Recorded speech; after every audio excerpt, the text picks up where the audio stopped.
Thank you.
Right now. Support this man, Black Media. He makes sure that our stories are told. Thank you for being the voice of Black America, Roland. Stay black. I love y'all. All momentum we have now, we have to keep this going. The video looks phenomenal. See, there's a difference between Black Star Network and Black-owned media and something like CNN. You can't be Black-owned media and be scared. It's time to be smart. Bring your eyeballs home. You dig?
Hey, folks, today is Wednesday, January 24th, 2024. Coming up on Roland Martin Unfiltered, streaming live on the Black Star Network.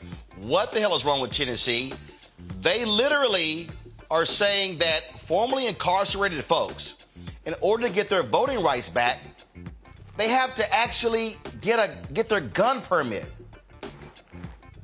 we'll talk to a Tennessee legislator about this nonsensical loophole.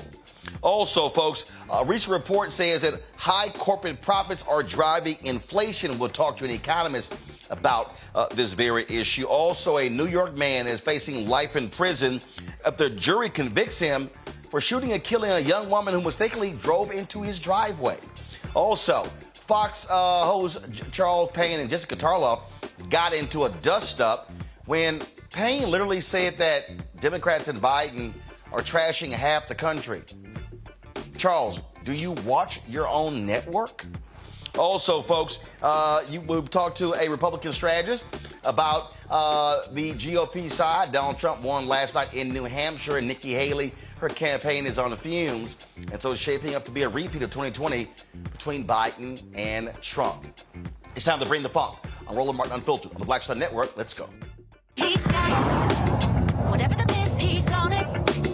Whatever it is, he's got the scoop, the fact, the find. And when it breaks, he's right on time, and it's rolling. Best believe he's knowing. Putting it down from sports to news to politics. With entertainment just for kicks, he's rolling.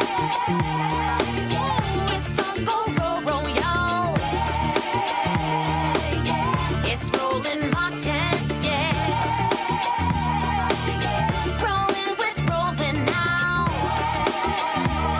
He's funk, he's fresh, he's real, the best, you know he's Roland Martin now.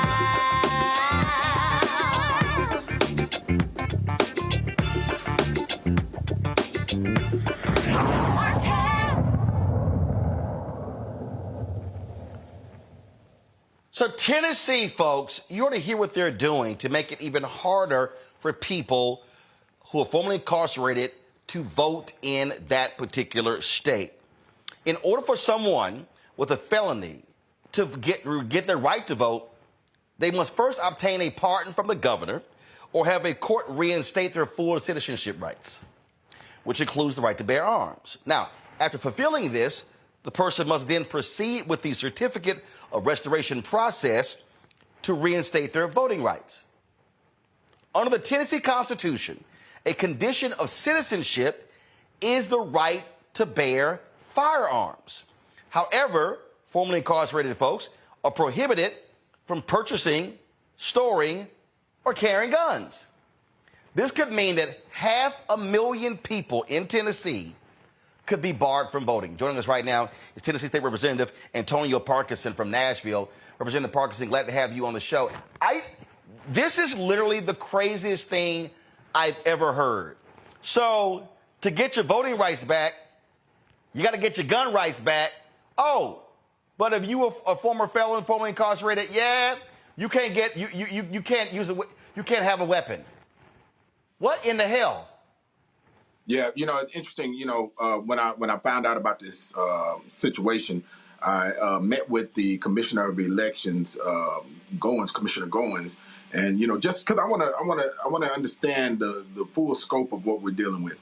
There was a case that came down where the commissioner and the state was sued. The Supreme Court ruled that there were two separate laws that gave you pathways to get your voting rights back, and the Supreme Court, according to Goins, combined both of those laws, and the harshest one became the pathway, and that said that you had to have full citizen rights, right?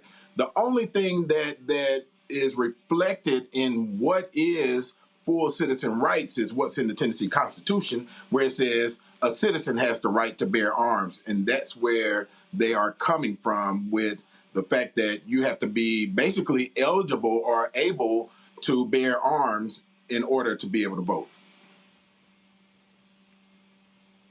But if those folks are barred from being able to possess a gun, they can't vote. That's pretty much it. Now, some, if you get your felony expunged, you will be able to get the right to bear arms under some crimes, right? But here's what I suggested to the commissioner, because, I'm looking for a fix, right? And so I said that, we need to define what citizen rights are. Some of the things that he suggested was, the right to vote, the right to bear arms, the right to serve on the jury, the right to run for office, citizen rights, right? Those 4 things, right?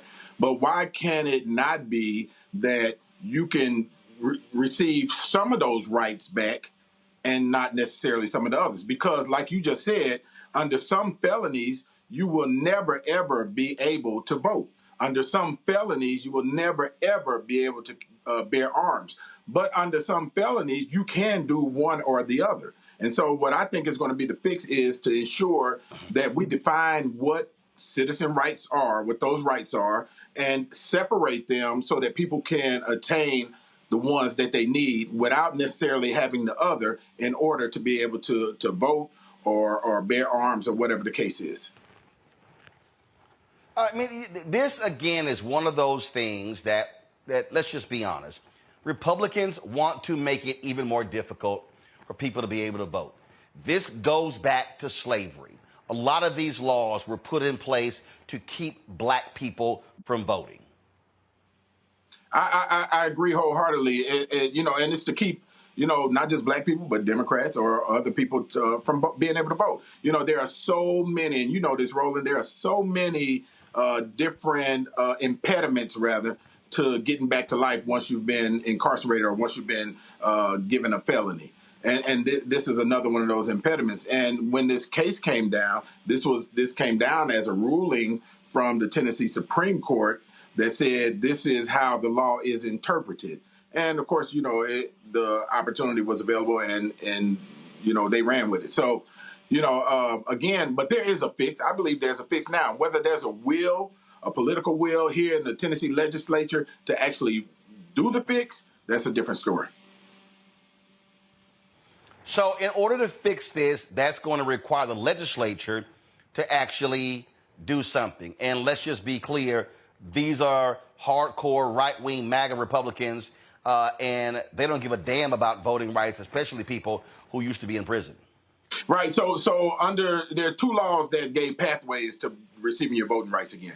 One said that, you will have to receive a pardon from the governor, and your full citizen rights, right? The other one said that, you can go through these steps, you can be, pay your fines, do your time, and present, this certificate that you've completed everything, make sure you're not back on your child support and so on and so forth, and present that to the commissioner of the elections, and they will restore your rights, right? They will restore your voting rights. But when this lawsuit came up and it went all the way to the Supreme Court, they determined that both of these laws apply at the same time and not path 1 or path 2.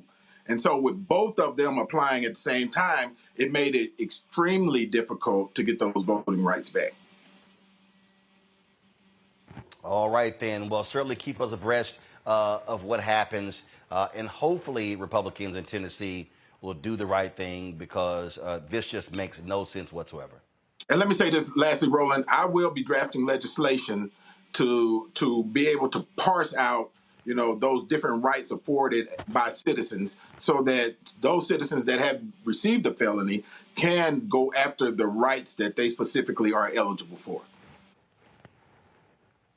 All right, then. Representative Wilkins, we appreciate it. Thanks a lot. Thank you, man. Happy New Year, brother. All right, likewise. All right, folks, going to a break. We come back. We'll discuss this with my panel, as well as delve into some other topics as well. It was a win last night in New Hampshire for Donald Trump, also for President Joe Biden. We'll talk about what's ahead for them, but also Nikki Haley, who is desperately trying to hold on and stay in the Republican presidential race. You're watching Roland Martin Unfiltered right here on the Black Star Network.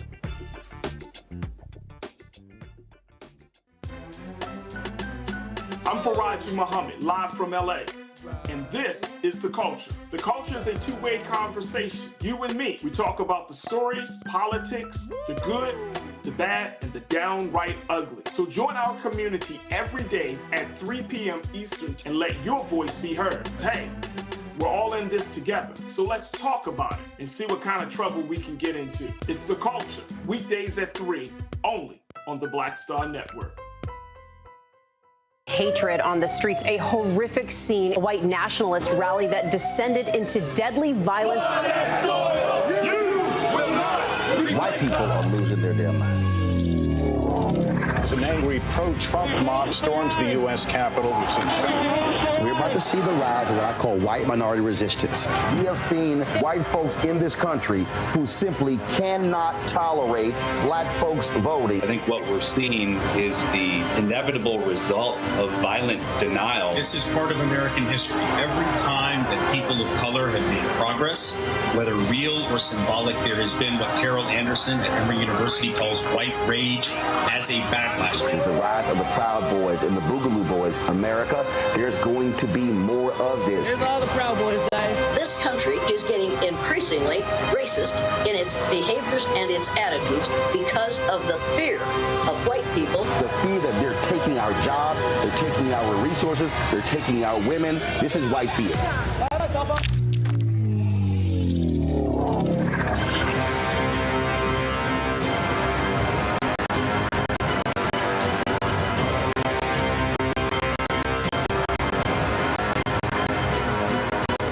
This is Reggie Rock Pfeiffer with you watching Roland Martin, unfiltered, uncut, unplugged, and undamn believable. You hear me?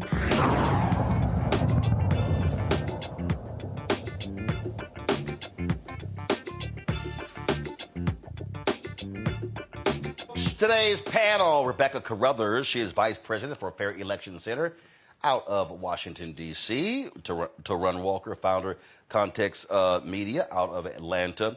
DeWanna Bradley, owner, publisher of Iowa Urban Media and the Urban Impact Show. Glad to have all three of you here. Rebecca, I'll start with you. And that is this. I mean, this is one of the craziest things I've heard, that in order to be a full citizen, you must also have the right to bear arms. So therefore, you got to get that back before you can get your voting rights back. You know, that Tennessee legislator, he didn't want to just call it out as this is a very anti-Black legislative bill. He wanted to frame it as, oh, well, this is Black and brown, and this impacts Democrats. No, let's call it what it is. Right now, Tennessee has the most draconian voting restoration set of laws in the country. Full stop. It's extreme, it's harsh, it's repressive. 1 out of 5 Black Tennesseans are ineligible to vote.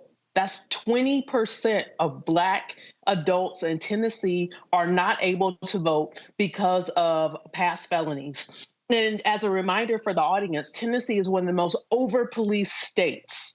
And so I know sometimes people are like, well, don't commit a felony. You could still have the right to vote. But if you're in a state where they intentionally over-police this particular population, Black folks, then you're going to have a substantial amount of folks who get convicted, who are convicted of felonies. That's what's happening right now in Tennessee before you even get to this bad legislation. What this bad legislation would do, if it's enacted, is now creates a permanent civic death, where these 20% of Black adults in Tennessee will never be able to vote with this type of scheme, because it's too much of an administrative burden in order for all of these things to fall into place for that person to actually get their rights restored. And that's full stop. This is a full-on attack on Black voters in this country is happening in Tennessee right now. It really shows you, Tarun, again, how crucial things are on the state level. So much attention is focused on Congress, when the reality is we've got to be locked and loaded on the state level, because that's where voting rights are being denied. That's where polling locations are being shut down. That's where all the different things regarding voting are taking place. No, Roland, you're absolutely right. And I think we have to be clear that, you know, the presidential elections and the congressional elections, those are the quote unquote sexy elections. Those are the things that you can always get people to turn out for, and they'll always show up for. But it's local elections, it's things like this, it's situations like this, and it's local laws, it's state laws like this that have a much stronger effect on the lives, especially for Black people and Black voters, than even presidential elections and congressional elections. And you and me have talked about this. I feel like there needs to be a much harder push from political pundits and political operatives to say that these local elections and these state elections are where you need to focus your energy on and focus your resources on, because things like this normally happen in the dark. These things happen where nobody's paying attention to them. And then when situations like this happen, which I feel like personally, this sounds like almost like a sort of like a second coming of the poll tax, where you have somebody who has gone through the system for whatever reason, they served their time, but then they try to get their rights back as full citizens, and they have all these hoops they have to jump through to feel like booby traps that set them to go back into the system again. Like if you vote and you don't have all this paperwork in place and you're back in the system, if you, God knows, if you have a gun and you're a felon and you haven't done all this, you're definitely right back in the system. So this feels extremely dangerous to people. Dewana, look, we know even in Iowa, the over-policing that takes place there, high incarceration rates of African Americans. Yeah, you know, when I was hearing about this, this really reminded me. I thought maybe the governors had spoken to each other. It was really a playbook out of our own governor's playbook, where we have similar things as well. What just surprised me was this extra added piece to it.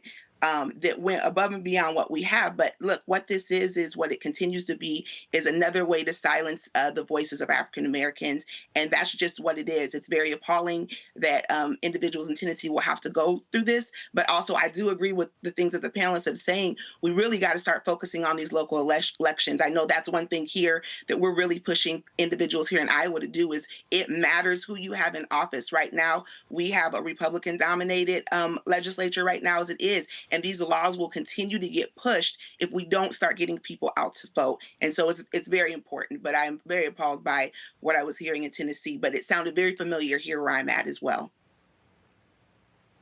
Absolutely. And so this is going to be a constant battle. It is going to continue, not just in Tennessee, all over. And I'm really hopeful, Rebecca, that we're going to see an uprising of white women, white mothers, and young white people in Tennessee. Last year, when they were trying to silence the two Justins, as well as Representative Gloria Johnson, known as the Tennessee Three, they also were targeting many of those white folks who were coming to the state capitol who wanted action to end gun violence after a mass shooting at a school. Well, all they did was protect gun manufacturers.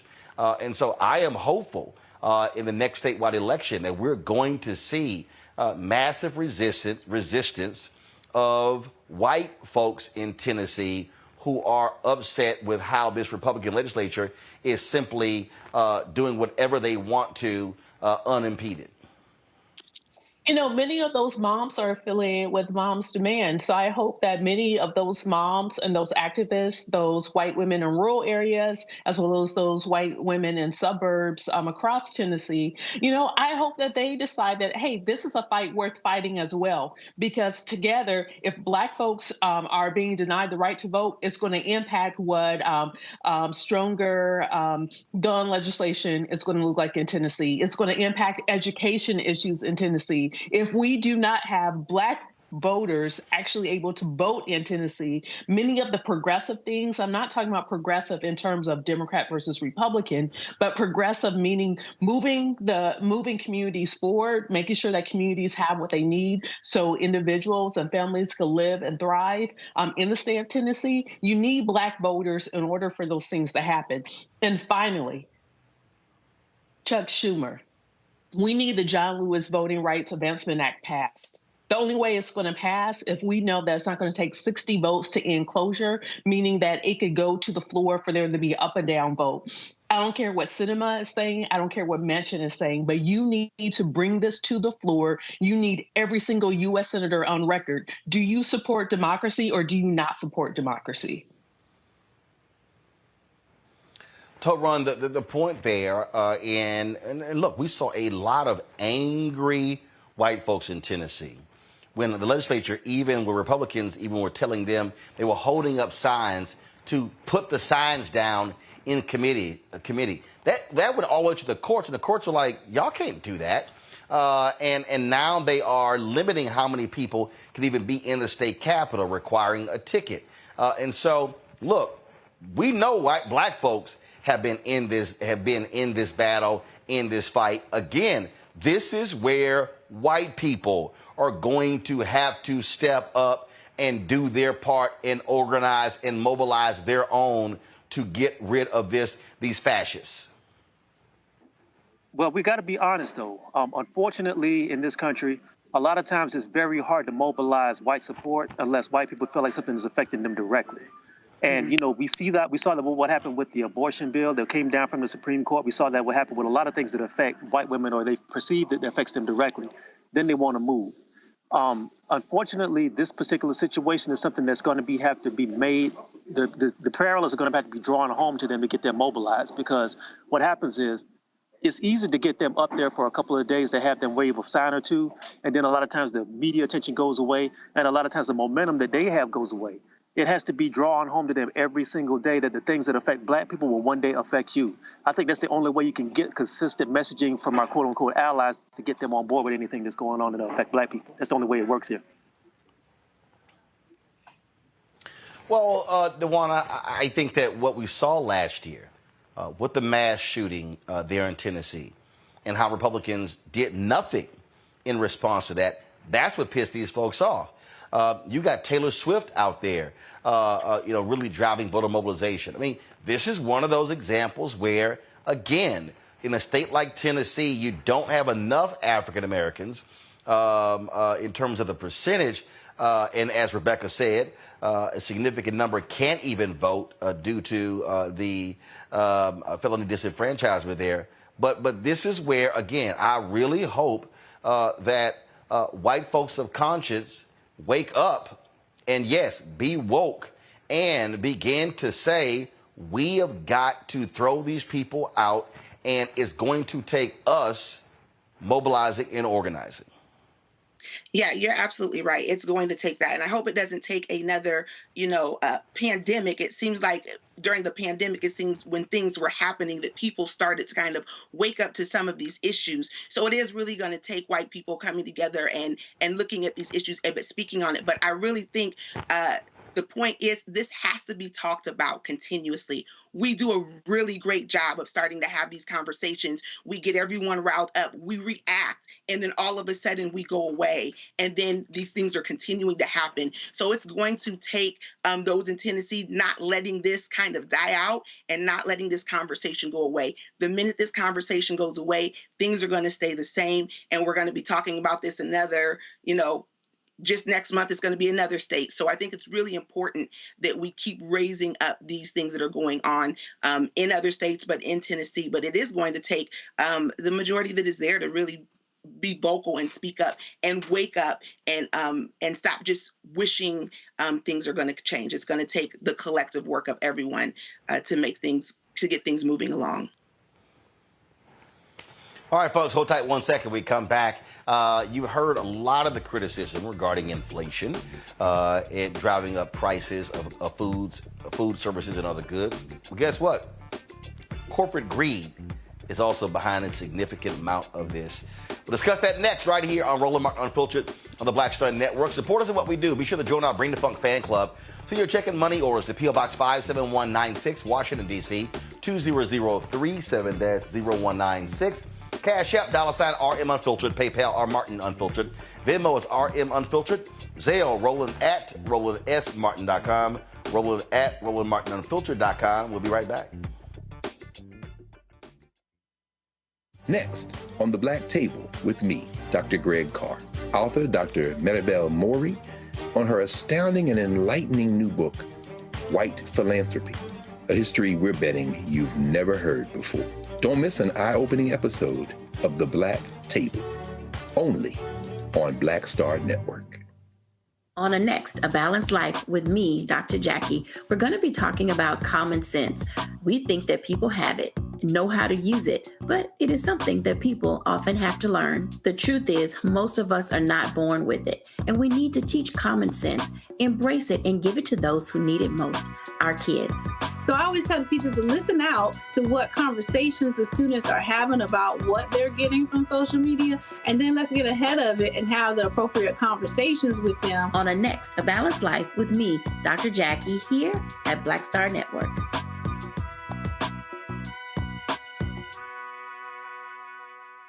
What's up, everybody? It's your girl, Latasha from the A. And you're watching Roland Martin Unfiltered.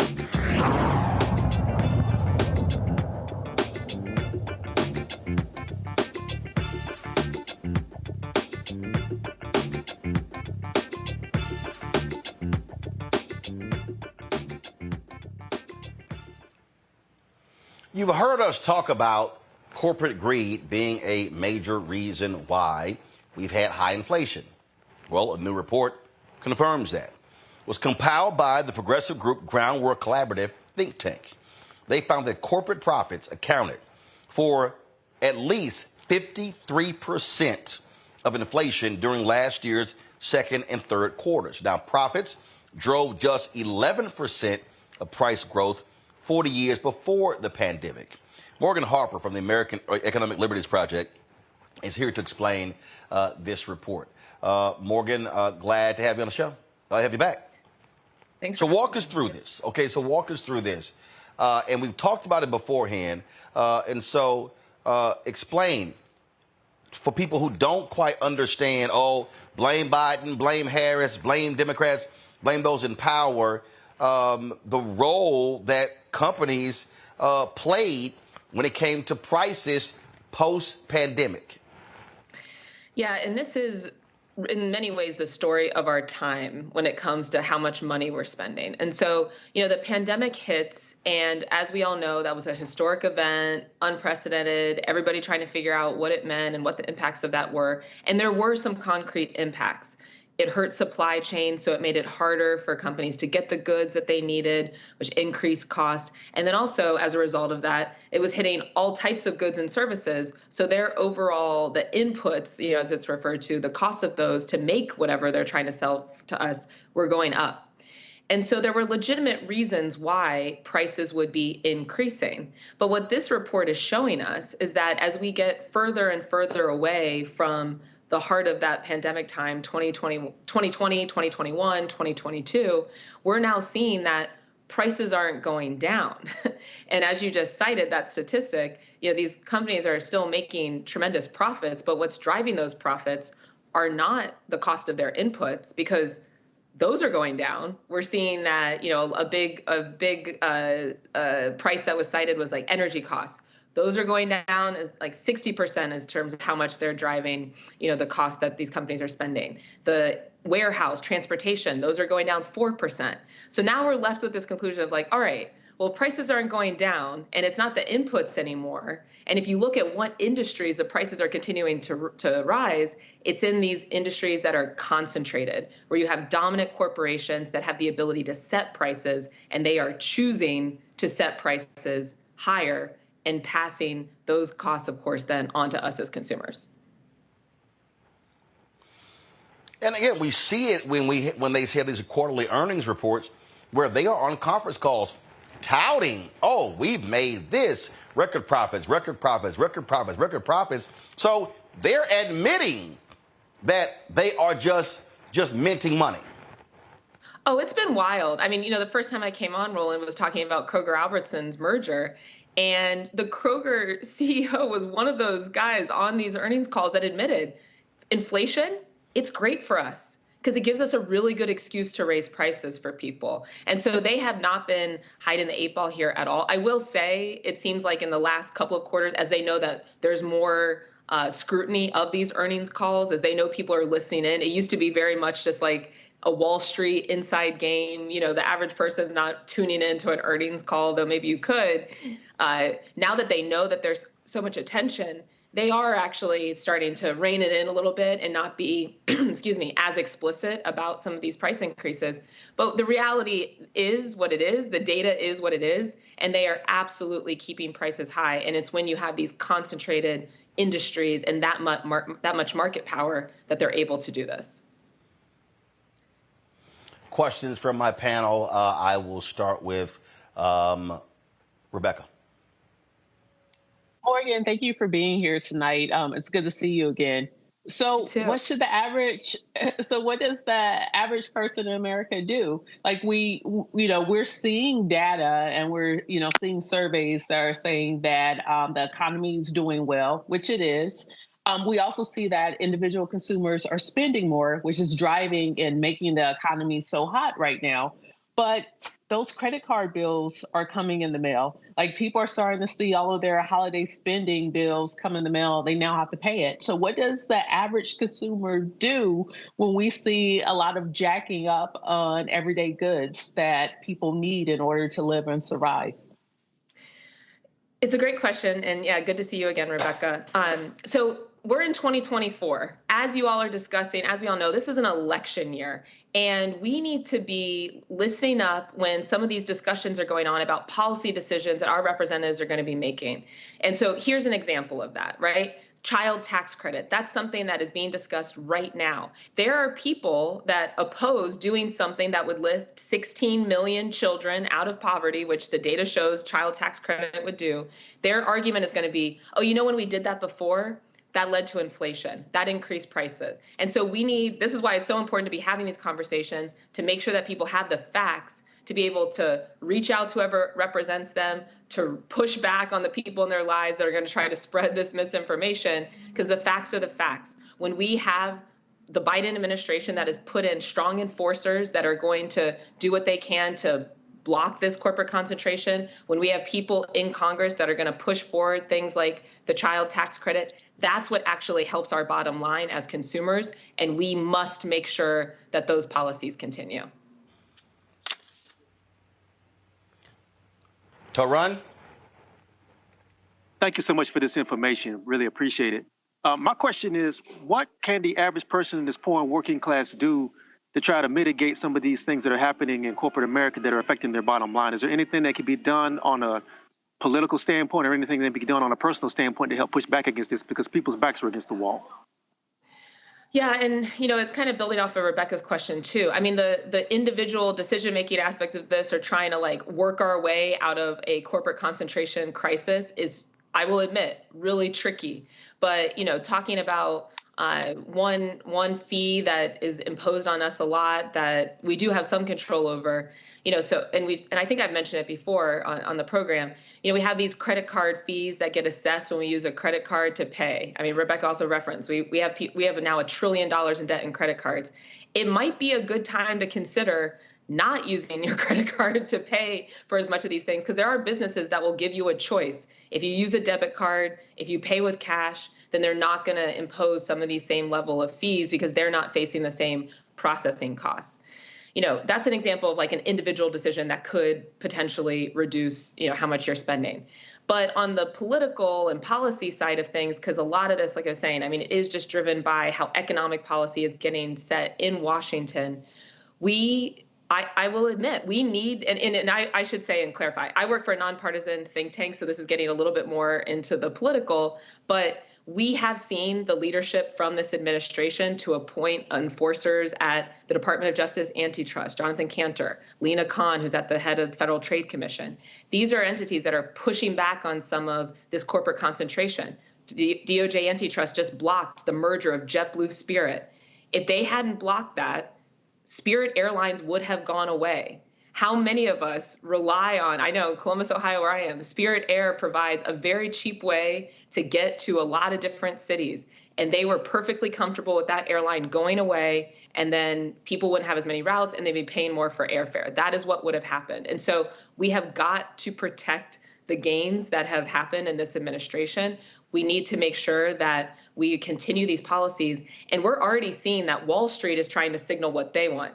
They're saying that if Trump is elected again, they're going to be able to see a merger spree go through. There won't be this strong antitrust enforcement. And those are the legal tools that push back on this concentration. And so, folks decide as you will, but I think we have a clear sense of where we might be headed if we don't see a continuation of the better antitrust enforcement that has happened in this administration. Dewana. Hey, Morgan, nice to meet you. Thank you for this information. I just know that President Biden has been really talking about, getting consumers to stop gouging. And I know that in other countries such as France, the government intervenes in, these price negotiations. Is there anything that you see that would lend to the administration starting to do some of those things? Are they making some of those efforts to make some of those changes? I feel like this is, going to be hard as a consumer. I'm thinking, what do you do? Stop buying these things? Well, these are things that we need and we're going to pay for it. But is there anything happening where government might get involved in that capacity? Yeah, so that was a really interesting development when you had a grocery chain in France that said, Pepsi's just too expensive, we're not carrying it anymore. We haven't seen that kind of behavior happen with a private corporation saying that some of the goods they're trying to carry or provide to their consumers are just too expensive, but it doesn't mean it couldn't happen. Now, for the government to ban that, the products being offered, that would be a little bit tricky legally. But like I was saying, we are seeing some of the most aggressive government intervention during this administration to control bring prices down and make sure that we're facilitating competition in the economy. A couple other examples I would point to: the Consumer Financial Protection Bureau just put out a rule that's going to rein in overdraft fees, banking fees that a lot of us would face if you happen to overdraw your account, which really doesn't cost the banks very much at all, but they've just been getting away with imposing $30 fees, $35 fees, what have you.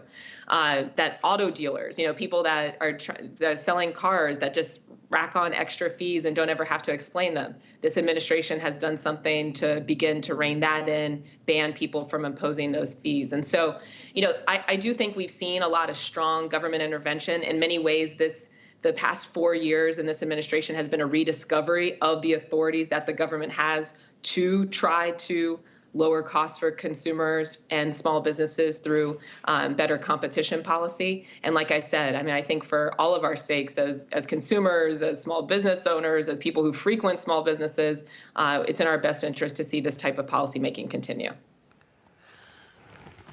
All right, then. Morgan, we appreciate it. Thanks a bunch. Yeah, thanks for having me. See you soon. All right, take care. All right, folks, going to go to a break. We come back. More on Roland Martin Unfiltered on the Black Star Network, including last night's results in New Hampshire. Donald Trump wins. President Joe Biden wins. Nikki Haley says she is going to stay in the race. Yep, we'll see what your donors say. And even Dean Phillips is saying, hey, I got 21% of the vote in New Hampshire. See, I'm credible. No, you're not. No, you're not. We'll just talk about it. You're watching Roland Martin Unfiltered right here on the Black Star Network. Grow your business or career with Grow with Google's wide range of online courses, digital training, and tools. Gain in-demand job skills with flexible online training programs designed to put you on the fast track to jobs in high-growth fields. No experience is necessary. Learn at your own pace. Complete the online certificate program on your own terms. Stand out to employers, get on a path to in-demand jobs, and connect with top employers who are currently hiring. Take one professional career certificate program or all 6. Earn a Google Career Certificate to prepare for a job in a high-growth field like data analytics, project management, UX design, cybersecurity, and more. All professional career certificate programs must be completed by December 31st, 2024. Scan the QR code to complete the application. There are 1,000 scholarships available. Grow with Google and J. Hood and Associates. Be job ready and qualify for in-demand jobs.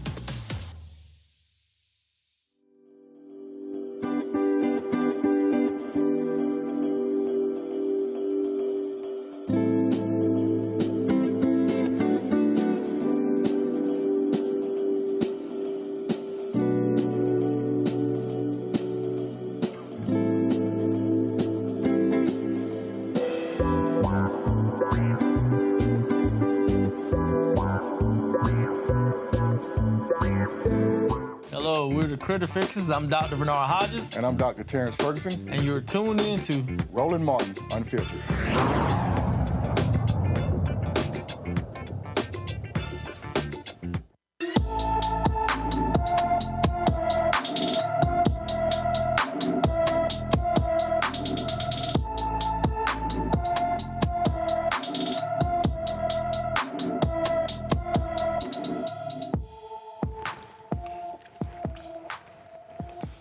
Paris Brown has been missing from St. Petersburg, Florida since December 26th. The 14-year-old is 5 feet 3 inches tall, weighs 131 pounds, with black hair and brown eyes. Anyone with information about Paris Brown is urged to call the St. Petersburg, Florida Police Department at 727-893-7780, 727-893-7780. A white Colorado man is going to spend 39 months in prison for setting a church on fire. Darian Ray Sexton pled guilty to throwing Molotov cocktails at the Abiding Love Lutheran Church on January 19th, 2023. Sexton admitted he set the church on fire because of the religious character of the church, and he also intended to destroy the building. A New York jury has convicted a man who shot and killed a woman who mistakenly drove into his driveway. Folks, this is just beyond pathetic. Kevin Monahan was found guilty of second-degree murder, first-degree reckless endangerment, and tampering with physical evidence in the death of 20-year-old Kaylin Gillis. On April 15th, 2023, Gillis and three friends were in a car that mistakenly pulled into Monahan's driveway. They were looking for a friend's house in the small town of Hebron. They began to back out when they realized it was the wrong home. Monahan then came outside with a gun and fired.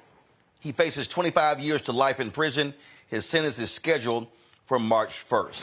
This right here, Torun, shows you just the deranged gun culture that we have in this country. They pulled into the wrong driveway. That's enough reason just to come out and just fire folks? Yeah, I hope his ass gets life in prison. Unfortunately, that's the American way. Everybody in America wants to settle their differences with a pistol, and they want to settle their differences with a gun. Sorry for the delay. I'm actually in the airport, so it's looking funky. But yeah, it's really sad that we have to be able to. We can't solve issues in any other way outside of just fighting with a gun.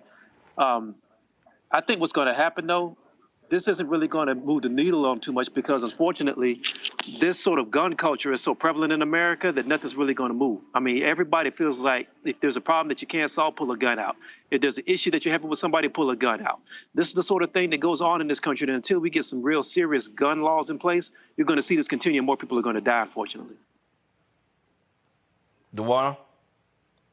Yeah, I have to agree. It's terrible that, that everyone's resorting to a gun. We see it here where I'm at. It's just a continuous thing. And it's almost the excuse behind the reasoning for doing something. Well, and we're saying, oh, I feared for my life, or, we're coming up with these other excuses and we're using our guns. And, I'm with you. I think people that do this, they deserve to spend the rest of their lives in jail. There's really no way to justify it, to say anything. I've been reading the reports on this, and it's just sad now that we have to be concerned about going into someone's wrong driveway. How many of us do that all the time?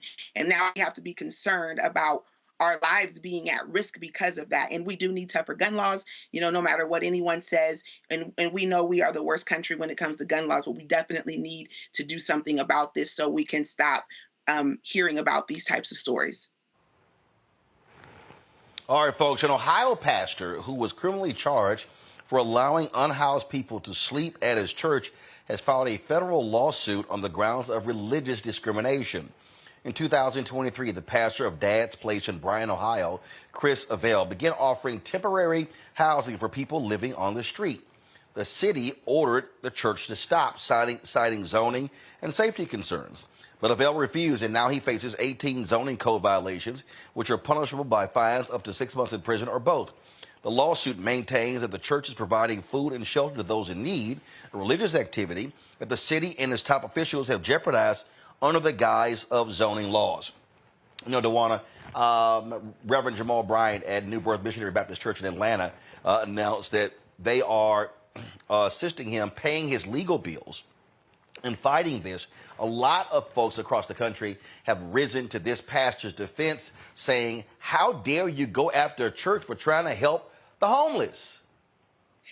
Yeah, I'm a preacher's kid, so, this one hit really home to me. That's what the church is set up for. I mean, the church is set up to help those who are in need. This is an individual who obviously, it seems like, from everything I've read, this is the passion of his heart. He wants to help. It sounds like he's tried to do some things. It seems like they're kind of pitting things against him. I mean, I don't know how you go against a pastor who wants to help homeless. Obviously, he's doing a city, a service by helping and bringing people off the street and helping them to create better lives. I think this is just absolutely crazy that we are treating an individual who is wanting to do what he believes that God is telling him to do, or that he's following his Bible and he's really putting himself out there to help in someone who is needing that help.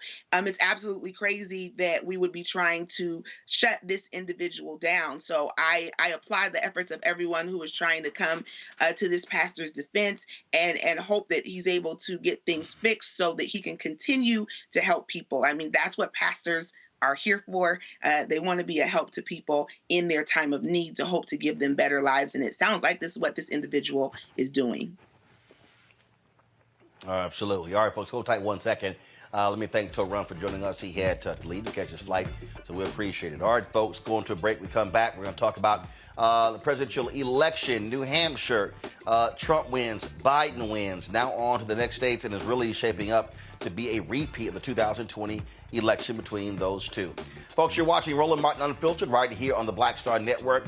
Support us in what we do. Our goal is to get 20,000 of our fans, folks, contributing on average $50 each. That's $4.19 a month, 13 cents a day to our Bring the Funk fan club. What this does is allows us to raise $1 million to go. Of course, we're still going after advertising dollars, but that's not easy because many of these companies and agencies are not trying to spend with Black-owned media. So your support is critical to what we do. So please do me a favor by joining our Bring the Funk fan club. Send your check and money order, P.O. Box 57196, Washington, D.C., 20037-0196. Cash App, $RM Unfiltered. Of course, the PayPal, R Martin Unfiltered. Venmo is RM Unfiltered. Zelle, Roland at RolandSMartin.com. Roland at RolandMartinUnfiltered.com. We'll be right back. We just have one of the oldest cultures that's desperately needed for mutual salvation. That's the consciousness. We have the keys in our roots to save mankind. We get to see the condition of other countries, other oceans, other cultures. And if we believe in God, a lot of us do, he's telling us if you don't get rid of that stuff that makes somebody superior or inferior and work together for the mutual salvation, everybody's gone.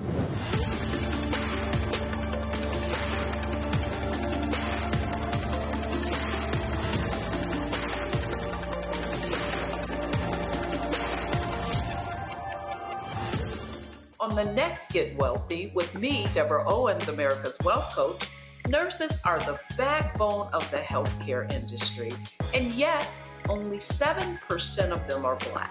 What's the reason for that low number? Well, a lack of opportunities and growth in their profession. Joining us on the next Get Wealthy is Needy Bartanilli. She's going to be sharing exactly what nurses need to do and what approach they need to take ownership of their success. So the Black Nurse Collaborative really spawned from a place and a desire to create opportunities to uplift each other, those of us in the profession, to also look and reach back and create pipelines and opportunities for other nurses like us. That's right here on Get Wealthy, only on Black Star Network. Next on The Frequency, we're talking about racism. My guest, Danica Moore, comes on to discuss her fight against racism that she and her daughter face. The thing about racism, you can't outrun it, you can't control it, you can't predict when it's going to happen to you or your seed. She's also going to give us solutions on how to handle the situation. That's here on The Frequency on the Black Star Network. When you talk about Blackness and what happens in Black culture, we're about covering these things that matter to us, speaking to our issues and concerns. This is a genuine people-powered movement. There's a lot of stuff that we're not getting. You get it, and you spread the word. We wish to plead our own cause. Too long have others spoken for us. We cannot tell our own story if we can't pay for it. This is about covering us. Invest in Black-owned media. Your dollars matter. We don't have to keep asking them to cover our stuff. So please support us in what we do, folks. We want to hit 2,000 people, $50 this month, raise $100,000. We're behind 100,000, so we want to hit that. Y'all money makes this possible. Checks and money orders go to P.O. Box 57196, Washington, D.C., 20037-0196. The Cash App is $RM Unfiltered. PayPal is R Martin Unfiltered. Venmo is RM Unfiltered. Zelle is Roland at RolandSMartin.com. Hello, I'm Paula J. Parker. Trudy Proud on the Proud Family. I am Tommy Davidson. I play Oscar on Proud Family, Louder and Proud. Hi, I'm Jo Marie Payton, voice of Sugar Mama on Disney's Louder and Prouder, Disney Plus. And I'm with Roland Martin on Unfiltered.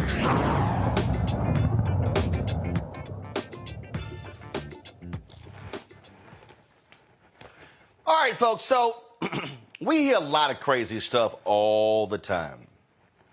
A lot of nutty stuff that comes out of Fox News. That this is all you can do, just go, they so stupid. So I want y'all to listen to this idiotic comment that Charles Payne made on Fox. And I've been on Charles' show. Charles is a nice guy. In fact, he's probably the only Fox News person there who ain't scared of me, because the rest of them scared of Booker Brother. But y'all, he was talking with Jessica Tarlov, progressive commentator, and this whole conversation just gave me a headache. Listen to this. That are voting for Nikki Haley, that some of them have voted for Ron DeSantis, who maybe is more in his lane. But the Nikki Haley voter, are they going to try to get them, do you think?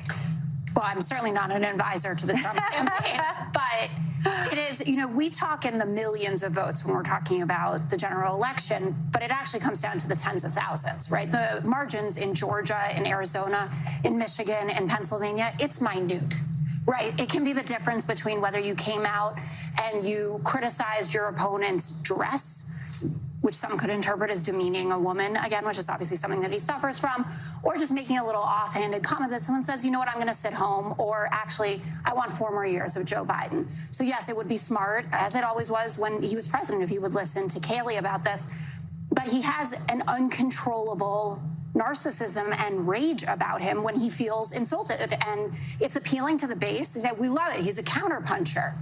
But you've now lost a general election. You've presided over the loss of the Republican Senate, the Republican House. The abortion has been on the ballot 7 times. Democrats have swept it in all of that. And he has not moderated at all. And frankly, I don't think it's in him for him to be able to do it for more than 20 minutes. Charles, you talked about the issues here and how immigration here is at the top, but it also is an economic issue, and it crosses all boundaries. And it is a weakness for President Biden and the Democrats. Dean Phillips talks about this on the trail, and he talks about how Democrats demean MAGA voters. He talked about it with me today, saying that, it's just strange that they're talking about a group of voters like that. Yeah, and I don't think it's narcissism. I think if you've lived in New York long enough, it's maybe a New York thing. Someone punches you, you punch him back harder. That's why I grew up in Harlem. Not if the country's at stake, right? He became president of the United States with that same personality. I don't think that, listen, I think it's worse with Biden calling MAGA. Biden's anger and vitriol and hatred for MAGA is far more worse than President Trump's individual battles with someone who crosses him. That is something that is really detrimental to this country, that the President of the United States despises half of the United States. President Biden, I said earlier today, about a week ago, I had a segment coming up, so I Googled Biden hates MAGA. Nothing but articles after articles after articles. He has expressed hatred for half of the country. Who's writing those articles? It doesn't matter. Look and it's at not. him. Because the bottom line is he says it. He has vitriol for them. And so does MSNBC, and so does CNN, and so does the New York Times. They have vitriol for half of the nation. They don't look at them like fellow Americans, and it's unfortunate. They try to paint them as racist. That all the things that they do to their fellow Americans who simply want a safe home, a safe community, for the children to have prosperity. They want the same thing, but they demean them all the time. That's why I think Phillips was so intriguing, because he went to a rally to find out for himself. And guess what? Golly, these are some pretty cool people. They're just like us. That's exactly what Jamie Dimon said this week as well. Yeah. And it's smart to understand. And also you see the shift that's happening, right? You look at Black voters, Hispanic voters, college women, Latinos who have moved towards Trump. Yes. So it's no longer that people are in these boxes based on what their gender is or what they look like. They appear to want, a safe country, and they appear to want a good economy, regardless of what label they have. That's completely fine, and I know that the lines have shifted dramatically, but Joe Biden's responsible for a lot of that. You say that he's demeaned half the country. First of all, it's 74 million people that voted for Donald Trump, and he is explicit every time he talks about the MAGA movement to say that this is a subsection of the Republican Party, which is borne out in elections when you see people voting against Donald Trump. And this idea that but what about the people way voting that Democrats, for him? What about the people voting for him? He gives teleprompter speeches. I mean, you have to understand that yes, but he is talking about insurrectionists. No. Yes, he is. No. Why is he talking about January 6th? And he calls. He says Donald MAGA like it's a swear word, you know, instead of a slogan. If you get called regularly, he's the which president Democrats of the do, United States. thugs, he's the commander-in-chief. pedophiles. Why can't he call the border a crisis while he's denigrating and castigating Americans? No, the voters are talking about that, Jessica. But excuse me, respectfully, demeaning voters. The president of the United States, the commander-in-chief, went to Philadelphia a year and a half ago with a Marine posted behind him. I saw. And gave a decidedly political speech where he insulted a large part of the country. And I've said many times on this network, and I'll say it again tonight, if people, a lot of people, spend a fraction of the time that they spend obsessing over Donald Trump, the person, learning one thing about the Trump voter, things may be very different. This is Joe Biden's version of Hillary's deplorable and irredeemable. And here's one thing. We're going to be talking about this for many months. So we have to move on. I'm excited. Okay, so allow me to unpack the sheer nonsense that you just heard. You saw Charles Payne just visibly upset. Charles, do you even watch your own network? He criticized Biden. He criticized MSNBC. He criticized CNN. Well, they're sitting here, they're talking about half the country. What the hell do you think y'all do every single day? Literally, Sean Hannity, Laura Ingraham. We could go on and on. All your shows, Jesse Waters, The Five, Greg Gutfeld, y'all consistently are trashing liberals, trashing progressives. You've got folks on the right trying to say folks on the left are baby killers, they are pedophiles. You got the whole crazy Pizzagate stuff going on. You got Donald Trump, who is perfectly fine supporting neo-Nazis, fascists, white supremacists, had them on the payroll, Stephen Miller, had other individuals who are aligned with neo-Nazis. Then you have in the Charles Payne, they're calling people racist. Charles, suck it up. There are racists in the Republican Party. There are racist people who support Donald Trump. Donald Trump has hired racist people. I'm sorry, he had lunch with a racist along with Kanye West at Mar-a-Lago.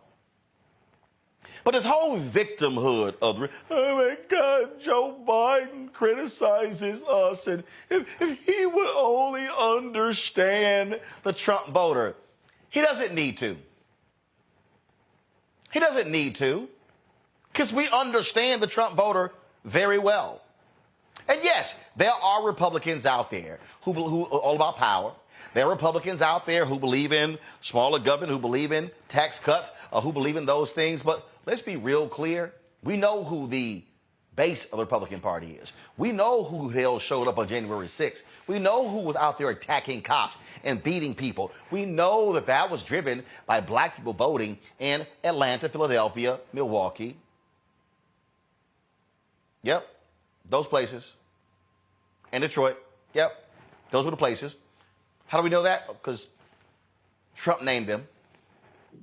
And so, Charles, that is who y'all are. And see, what the Jamie Dimons of the world don't like, and what the Charles Paynes of the world don't like, and you heard Martha McCallum and Brett Baird and all the rest of them up there talking all this back and forth. What they don't like is they don't like when the bigots are all grouped together. Go, you're supporting the same person. Yes, you are. Those folks marching in Charlottesville, the tiki torches, yep, they're down with Trump. Stephen Miller, that white supremacist, yep, absolutely. Who do you work for? Trump. See, but what they do is they love playing the victim. Oh, now they love saying Democrats and black people, y'all love playing the victim. Yeah, the biggest the biggest group that's just enamored with victimhood are folks on the right. Because no one understands us. No one listens to us. No one feels us. We're losing our America. We're losing our way of life because they cannot handle the fact that America is changing and it's becoming browner. What was the central location for the Great Replacement Theory? Tucker Carlson and Fox News. What place is constantly talking about, oh my goodness, how they're taking our country? Fox News, Salem Broadcasting, conservative radio, conservative digital websites. Yeah, that's what it is. See, what they can't stand is, they actually can't stand that President Biden's calling them out. If he wouldn't do this, really? We watched for 4 years Donald Trump demean, degrade, attack people. We saw that man lead a birther movement. Yeah, we saw it with our own eyes. And y'all want us to feel sorry for y'all because your feelings are hurt.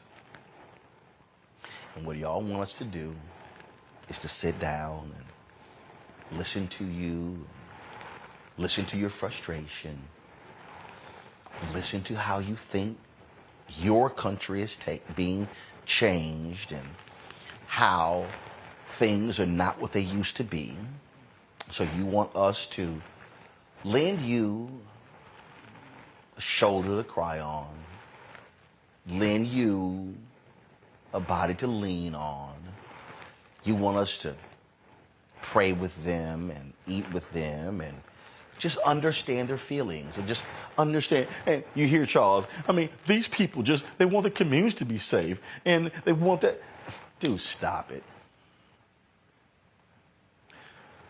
For Charles Payne and all those folks on Fox News, what they cannot stand is the truth. They cannot stand that the Republican Party is filled with a bunch of crazy, deranged, out of control, racist, sexist, MAGA folk. They can't handle it. They can't handle the fact that Biden and Harris is willing to call them out. See, they went off like crazy. Hillary Clinton called the deplorables. But they are. Their actions have proven it. But they want us to embrace them. 2 words. No, 3. Hail to the no. 2 more words. Absolutely not. Because we have seen the damage that these people want to cause. We've witnessed it with our own eyes. And so, Charles, Brett, Martha, the whole panel, if y'all are upset with Jessica, you're upset with me and others, get your own house in order. Get your own crazy, deranged people in line, or you wouldn't be called out. But until then, I'm with Biden. Call them out at every single turn. Because a line in the sand has been drawn. And you are either with democracy, with this country, or you are with that narcissistic, uncontrollable, deranged, sick, evil man known as Donald Trump. And I will never back off calling him exactly who he is.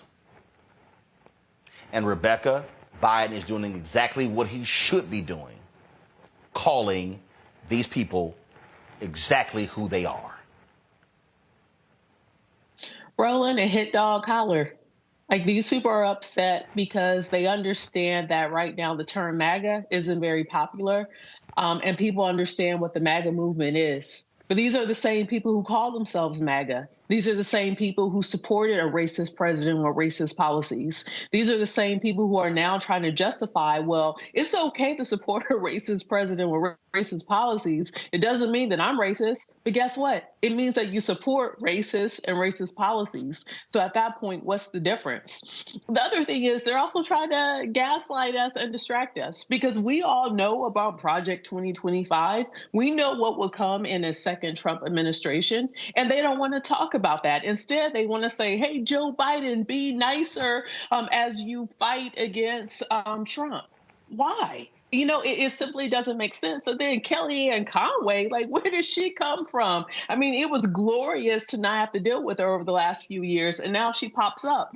Everyone in Trump world, I mean, it's beyond a circus. It's beyond horrible or deplorable, but it's actually devastating to this country, with especially knowing what the plans are for a second Trump administration. This is not about Democrat. This is not about Republican. This is about, what do you see the future of this country as, and where do you see yourself in the future of this country?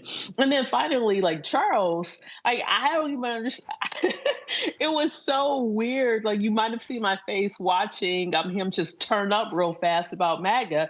And he's like, oh, well, you know, I grew up in Harlem, but it's really, dude.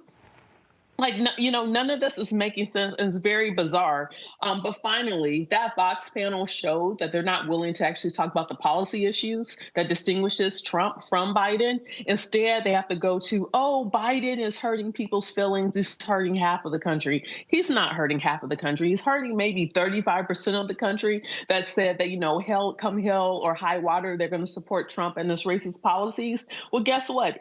Like I said earlier, if you want to be racist or you want to support a racist and racist policies, good luck. As far as me and the rest of the folks, we're not here for it in 2024.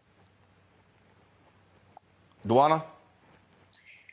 Yeah, you know, these things are always hard to watch, between probably my rocking and shaking as I'm watching everything here, and not really. I say that it's hard to believe that these things are going on. And I have to ask myself every day, is this the world that we're living in, where people are actually justifying the actions of individuals, but not only that, justifying the actions of an individual who's got, you know, more charges against him than the law should even allow, and that we're putting this person on a pedestal to say that this is the person that they're out here supporting.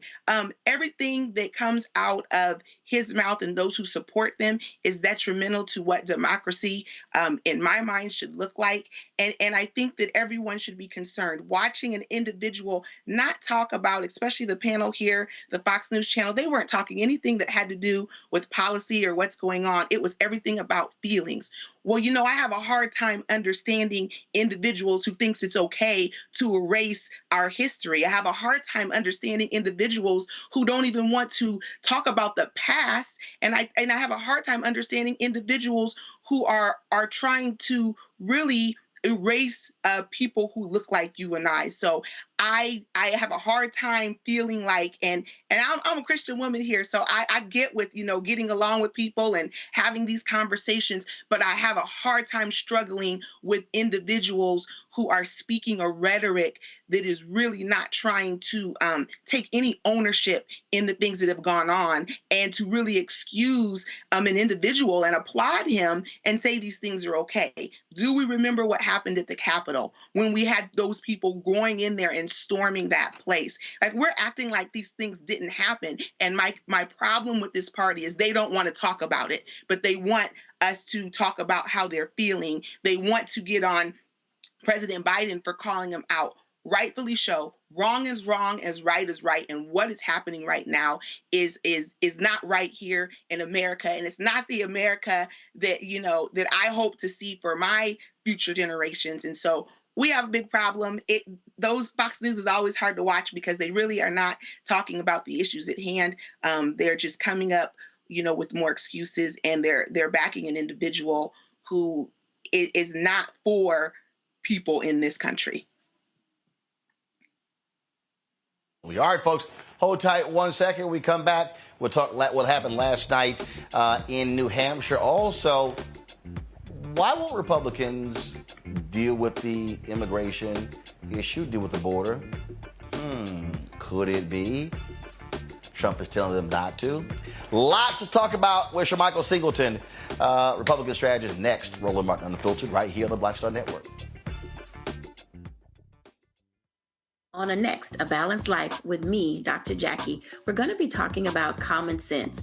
We think that people have it, know how to use it, but it is something that people often have to learn. The truth is, most of us are not born with it, and we need to teach common sense, embrace it, and give it to those who need it most, our kids. So I always tell teachers to listen out to what conversations the students are having about what they're getting from social media, and then let's get ahead of it and have the appropriate conversations with them. On a next, A Balanced Life with me, Dr. Jackie, here at Black Star Network.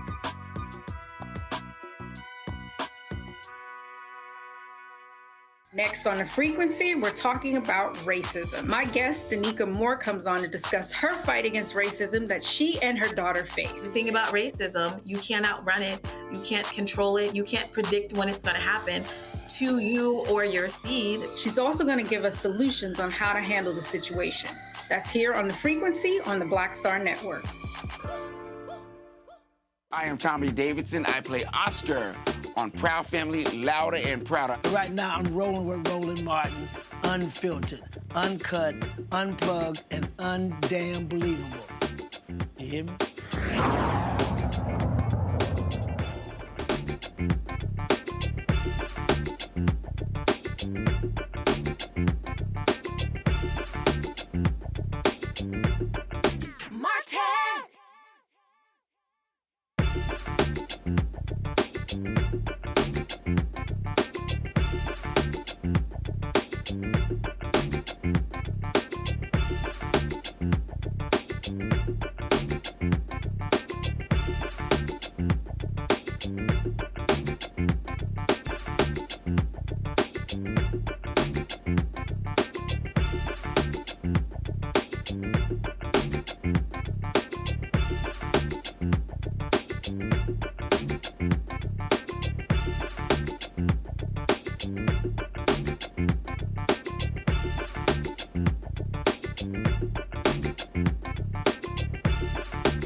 Folks, last night in New Hampshire, Donald Trump won that primary, besting Nikki Haley by more than 10 points, some 30,000 votes. Also on the Democratic side, President Biden, he was not on the ballot, but his name was written in. He got 73% of the vote, a higher vote total than President Barack Obama got in 2012 when he was on the ballot.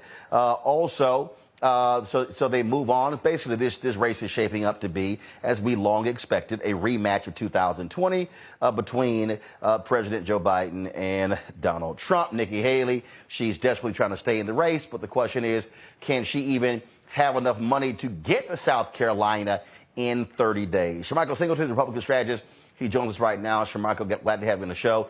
When you start looking at the numbers, Shermichael, it's going to be a huge problem for Donald Trump holding on to these moderate voters. And sure, he's got his MAGA base, but his base ain't big enough to hand him the presidency. He's going to have to appeal to crossover voters, and he's not doing well with those folks. I mean, so when you look at the numbers, you're looking at about 67 to 68% of independent voters nationally who are saying they absolutely will not vote for President Trump. So then that gives you about 30% within a margin of error. You divide that up, and then you see around 12 to 15% who say that they're open to voting for Trump. When you do the math on that, remember in 2016, Donald Trump won the Electoral College by a very slim margin.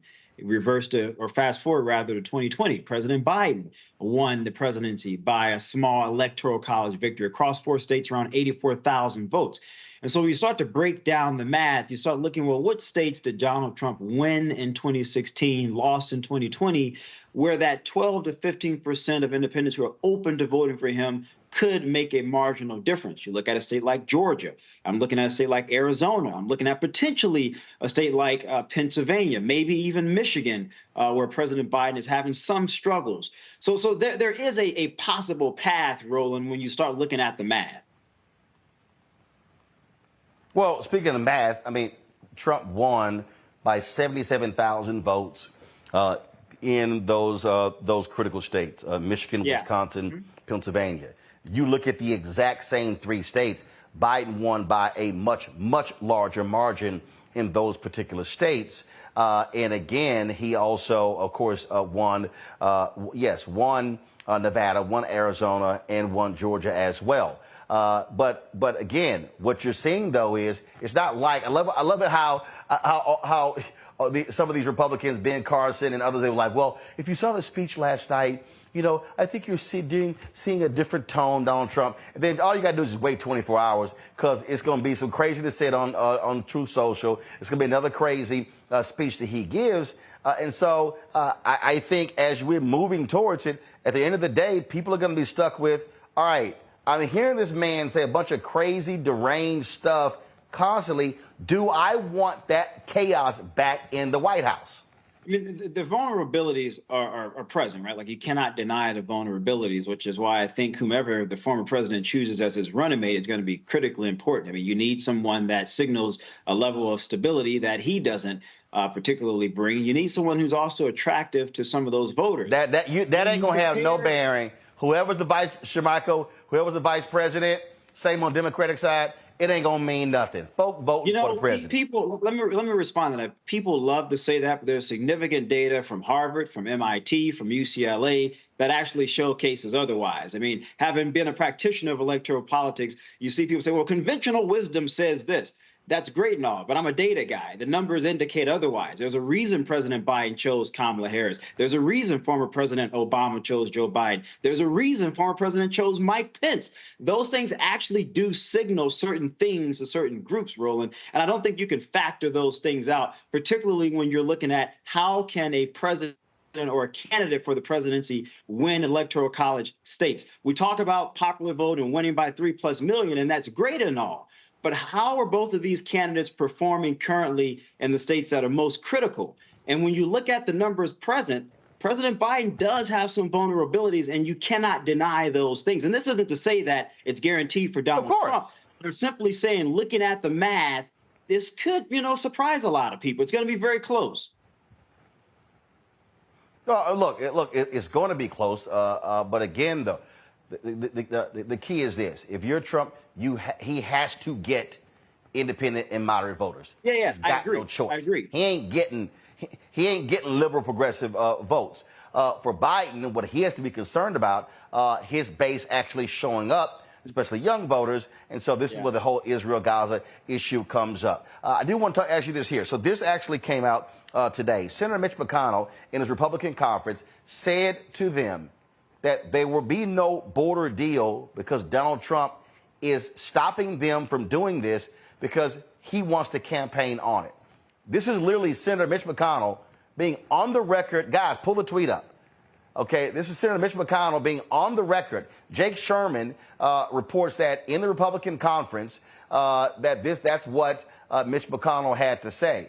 So if I'm Biden and Democrats, my deal for between now and November is like, shut the hell up. We can get a deal done, but your guy doesn't actually want to do one because he wants it to be his campaign issue. If I'm a Democrats, I'm beating the Republicans upside. Every time Republicans say, go to the border, I'm going to say, call your boy because he won't let y'all do a real deal. I mean, look, I got to be, candor would oblige me to be quite frank on this issue. I think Republicans have done a good job on the immigration issue and how they've crafted that message. For Republicans, this is an election year. There isn't really a reason, Roland, if I'm being honest here, let's take away the legislative process here, the fact that they should have some bipartisanship. I would certainly agree with that.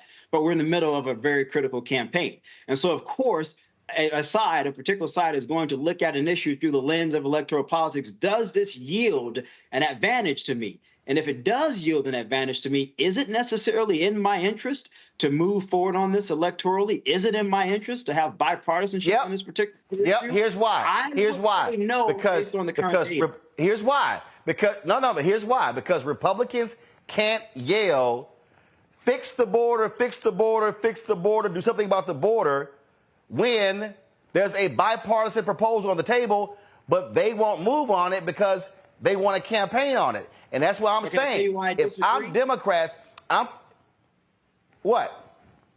Well, so I'll tell you why I disagree. I mean, you look at most recent polling, immigration is the #1 issue. It's now usurped the economy. You look at major Democratic strongholds from California to Colorado to even New York Mayor Eric Adams, who recently said the White House doesn't appear to be interested in this issue. It's costing his city, for example, $8 million per day, $4.7 billion by this summer, causing a budget deficit for the city. And so, again, Roland, now you have Democratic mayors saying, wait a minute here, this is a serious problem. We can get into the machinations of Greg Abbott sending immigrants to certain places. That's certainly a part of it. But my point is, this is now affecting places where it's going to become a problem, I would argue, for the president. But here's my point. My point is, Democrats can say, we're ready. You can't whine and complain every single day about the problem when we want to fix the problem. And there are Republicans who want to fix it, but your dear leader, but Roland, they're not saying that. Do it. I agree 100% with you in that message. If I were advising Democrats, I would say, Shermichael. Yeah, go ahead. Hold on, Shermichael. I'm going to read it to you. I'm going to read it to you. Jake Sherman tweeted this today. I'm going to actually read it to you. Give me one second. Actually, this came from, he posted from Breast Report's Punchbowl News. Senator Mitch McConnell told a closed meeting of Senate Republicans Wednesday that the politics on the border has flipped for Republicans and cast doubt on linking Ukraine and the border. When we started this, the border united us, Ukraine divided us. The politics on this have changed, McConnell then told his GOP colleagues. This is all about Trump. McConnell referred to Trump as the nominee and noted the former president wants to run his 2024 campaign centered on immigration, and the GOP leader said, we don't want to do anything to undermine him. Quote, we're in a quandary, McConnell added. Again, if I'm Democrats, I'm saying immediately we are ready to pass comprehensive immigration reform, border security, but Republicans don't want to do anything. They want to allow this to continue every day for the next 9 months because their dear leader said, don't fix the problem because I want to campaign on it. If I'm Democrats, I'm turning it on the head every day. No, Roland, I don't disagree with you. I've worked on campaigns across the country. I understand messaging very well. I'm not taking a particular side one way or the other, but what I'm doing is analyzing why Donald Trump does not want to cede this and is telling Republicans don't solve it. Here's my whole point. I understand why he wants to do it. But the point I'm making, Shermichael, from this point forward, no Republican can whine and complain about the border if they are a member of the U.S. House and the U.S. Senate when there is a deal on the table that they don't want to take up. I understand the premise. I understand the premise of your claim. What I'm saying, however, is that the president and the White House is disadvantaged on this particular issue. And what you're saying, they're not saying. If they were saying it, then the numbers would look differently on this issue, and that's not the case. Well, first of all, they're not saying it because McConnell. So they should call you, Roland. The White House should call you because I don't disagree with anything you say. They ain't got to call me. All they got to do is just watch the show and then go do what we tell them to do. That's what they should do. I want to bring in DeWanna and Rebecca on this. Rebecca, I want to go to you first. Again, this here on the immigration issue, the fact that McConnell is now on the record as saying we can't do anything on this because Trump won't let us because he wants to run on it. Democrats should be pouncing on this right now. Well, Roland, two things. This has been going on since 2005, 2006, 2007, when John McCain and Teddy Kennedy actually introduced a compromise bill on comprehensive immigration reform. And I would say, it has been to the Republicans' advantage to actually deal with this issue because it's now become a voter issue. But I'll also push back on the Democrats as well. When the Democrats had control of the House and of the Senate, they should have resurrected this bill and actually tried to get it passed, especially because they had strong bipartisan support. And it was years of work that Teddy Kennedy and John McCain did that actually had a great starting point. We would have been much further along than where we're at now. But the second thing that I want to talk about in relation to New Hampshire last night, just looking at the exiting polls, Michael is right. Immigration was one of the top key issues that Republicans who voted for Trump voted on, but also 85% of them that supported Trump said that Biden did not win the election.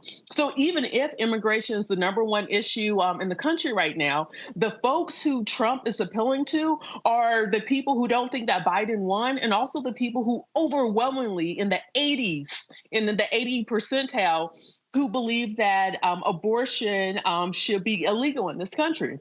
That's completely opposite of the majority of the country. So I guess my question or my point is, even if Trump gets out of this Republican primary, which he probably will, his message is so egregious and so extreme.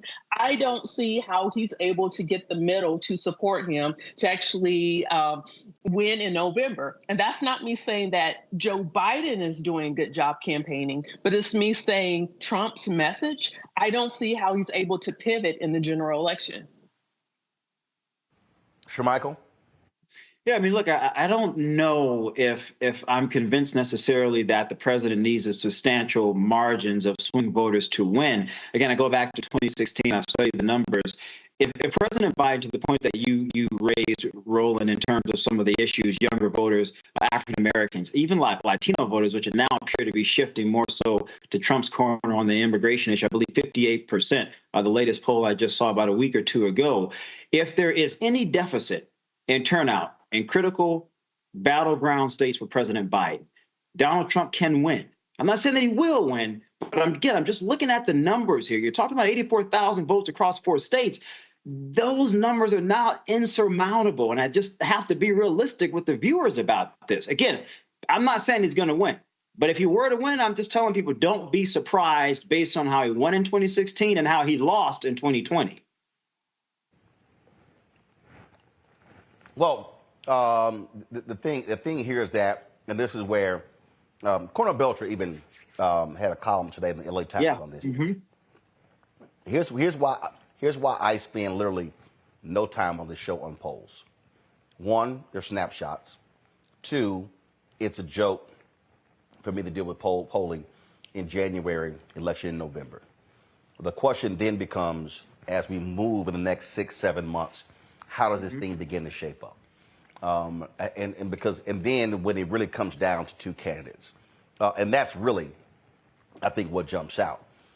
You're also seeing Biden shifting several of his top White House aides over to the campaign because now they're getting serious about the campaign, which they should have been, which frankly, as I believe, they should have been doing 6 months ago because I believe the campaign should have been a lot more aggressive beginning in May and June of 2023 instead of waiting until January 2024. Dewana, you got a question?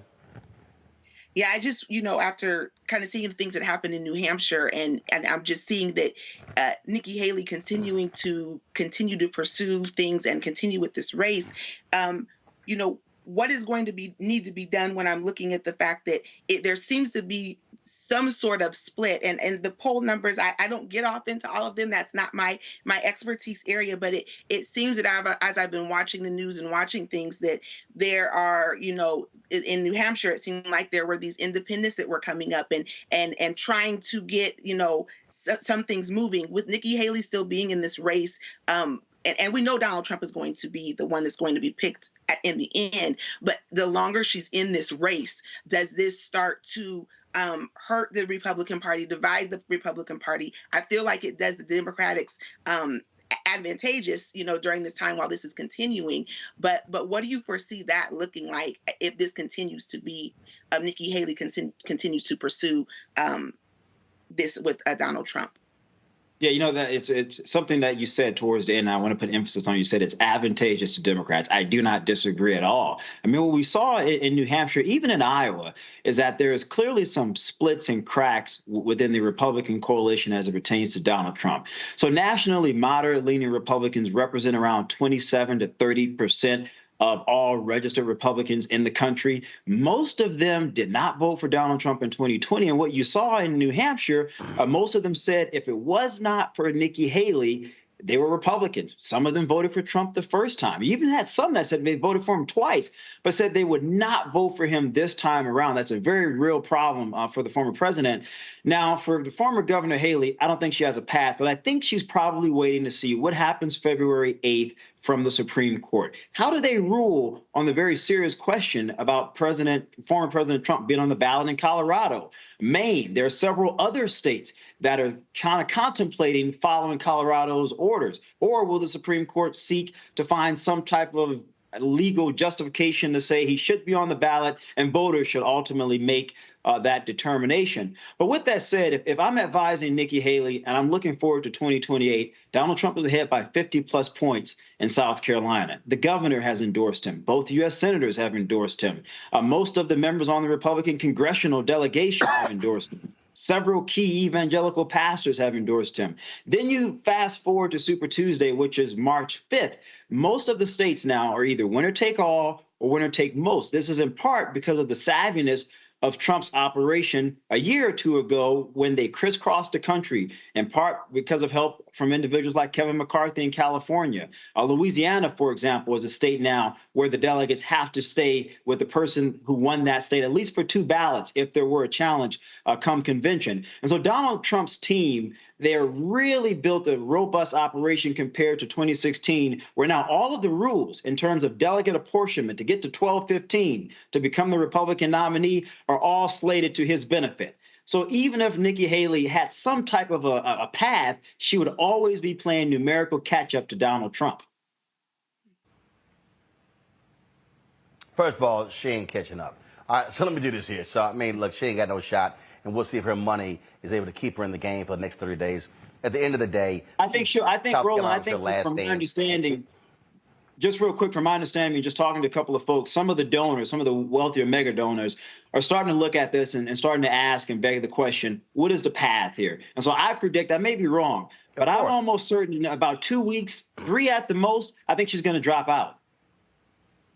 It's a money thing that you just don't have the money to sustain the candidacy. I think what will happen is, look, you've got Nevada coming up. You've got U.S. Virgin Islands. She's taking a trip to the U.S. Virgin Islands. I think what happens is, to be frank, South Carolina is her last stand. And so I think she stays in until then. Or if she doesn't want to risk the embarrassment of getting crushed and blown out in her home state. But at the end of the day, South Carolina is the end of the road for her. Let me go to a quick Roland, break. she gains nothing. Hold up. Okay. No. I understand that other than ego. Hold tight 1 second. We come back. Okay. We want to talk about the United Auto Workers, their endorsement of President Joe Biden. You're watching Roland Martin Unfiltered on the Black Star Network.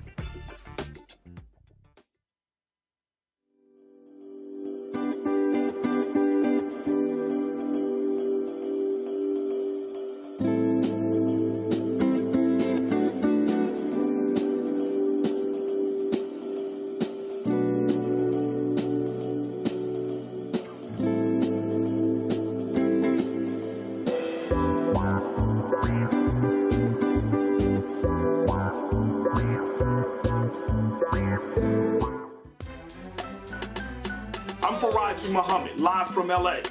And this is The Culture. The Culture is a two-way conversation. You and me. We talk about the stories, politics, the good, the bad, and the downright ugly. So join our community every day at 3 p.m. Eastern and let your voice be heard. Hey, we're all in this together. So let's talk about it and see what kind of trouble we can get into. It's The Culture. Weekdays at 3, only on the Black Star Network.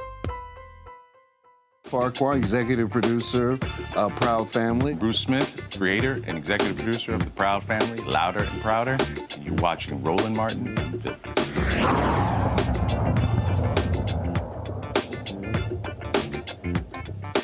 Rarely, as a union, do you get so clear of a choice between two candidates. In 2019, and I want you guys to pay attention to these two slides we're about to show you. In 2019, our members were out there holding the line at GM on a national strike for 40 days.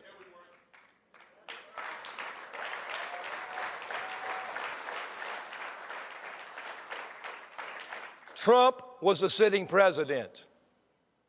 And I want to show you a picture of what Trump said and what actions he took to help the American auto workers striking at GM when he was president.